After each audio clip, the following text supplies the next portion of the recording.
अस्सलामुअलैकुम स्टूडेंट्स, कैसे हैं आप सब। उम्मीद करती हूँ सब खैरियत से होंगे। ये आपकी इस्लामियत की बुक और मैं आपकी इस्लामियत की टीचर में स्वाहा खान। चलें अब स्टार्ट करते हैं।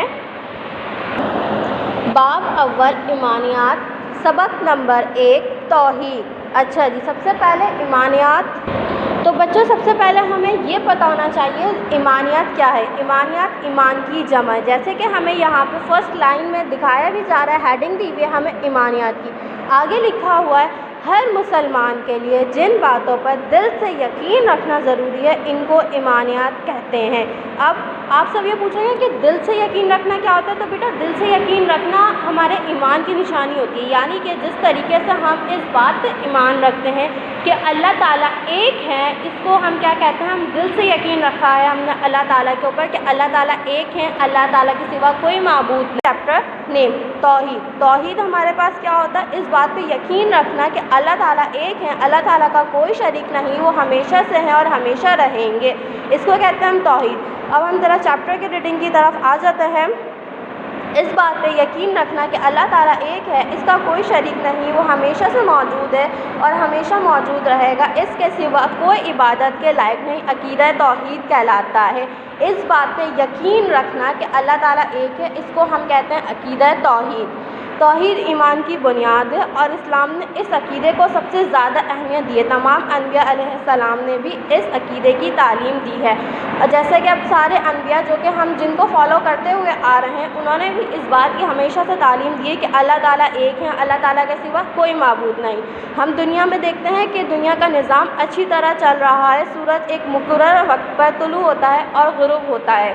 अब जैसा हमें पता है कि सूरज निकलता भी अपने टाइम पर है, फिर गुरूब भी अपने टाइम पर हो जाता है, ऐसा तो नहीं है कि सूरज कभी भी निकल जाता है जी। अब हम नेक्स्ट पेज पर आ जाते हैं। सर्दी गर्मी खिज़ा और बाहर अपने वक्त पर आते हैं और अपने वक्त पर जाते हैं। अब जैसा कि हमें पता है कि मौसम अपने वक्त पर आते हैं और अपने वक्त पर जाते हैं, ऐसा तो नहीं है कि कभी भी खिज़ा आ जाता है, कभी भी बाहर आ जाता है, कभी भी सर्दी आ जाती है, कभी भी गर्मी आ जाती है, नहीं, सर्दी अपने वक्त पर आती है, गर्मी अपने वक्त पर आती है। इसी तरीके से सूरज चाँद और दूसरे सितारे अपने अपने रास्ते पर चल रहे हैं। ये सब अल्लाह ताला की कुदरत की निशानियां हैं और ये इस बात की वाज़ेह और रोशन दलील है कि इस पूरी कायनात को निज़ाम को चलाने वाले सिर्फ़ और सिर्फ अल्लाह की ज़ात है, यानी कि अल्लाह ताला।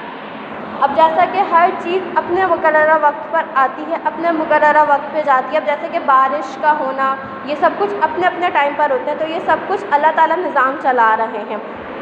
अल्लाह ताला एक है, अल्लाह का कोई शरीक नहीं, क्योंकि अगर कायनात में अल्लाह ताला के सिवा और भी माबूद होते तो इनमें से हर एक अपना हुक्म चलाता, जिससे ज़मीन और आसमान का सारा निज़ाम धर्म बरम हो जाता। अब जैसा कि हमें पता है कि अगर अल्लाह ताला का तो कोई शरीक नहीं, अगर अल्लाह ताला के साथ कोई और होता तो कभी बिल्कुल ही अलग सिस्टम हो जाता, कोई कुछ कहता कोई कुछ कहता। हमने क्या सीखा इन सारी बातों से, हमें पता चलता है कि अल्लाह एक है, अल्लाह ताला हमेशा से है और हमेशा रहेगा, अल्लाह ताला किसी का मोहताज नहीं और सब इसके मोहताज हैं। अल्लाह ताला हर चीज़ पर कुदरत रखता है और सिर्फ अल्लाह ताला हर बात को जानता है, वो सब कुछ सुनता है और देखता है, वो और जो चाहता है करता है। अल्लाह ताला ने तमाम चीज़ों को पैदा किया है और इसके पैदा करने से पहले कुछ ना था। अल्लाह ताला ने इंसान को दुनिया में अपना खलीफा और नाइब बनाकर भेजा है। अल्लाह ताला ही हमारी हर ज़रूरत को पूरा करने वाला है और वही रोज़ी देता है, वही सेहत देता है। लिहाजा हमें सिर्फ अल्लाह की इबादत करनी चाहिए और जो मांगना हो उसी से मांगना चाहिए। तो इस चैप्टर से हमें ये पता चलता है कि अल्लाह ताला सिर्फ एक है, उनका कोई शरीक नहीं, और हमें जो कुछ भी अल्लाह ताला देते हैं वो सिर्फ अल्लाह ताला देते हैं और कोई नहीं दे सकता, और उनका कोई शरीक नहीं। आज के लिए इतना ही। उम्मीद करती हूँ आपको सब कुछ समझ आया होगा। मिलते हैं दूसरे टॉपिक के साथ, तब तक के लिए अल्लाह हाफ़िज़। अपना बहुत सारा ख्याल रखिएगा।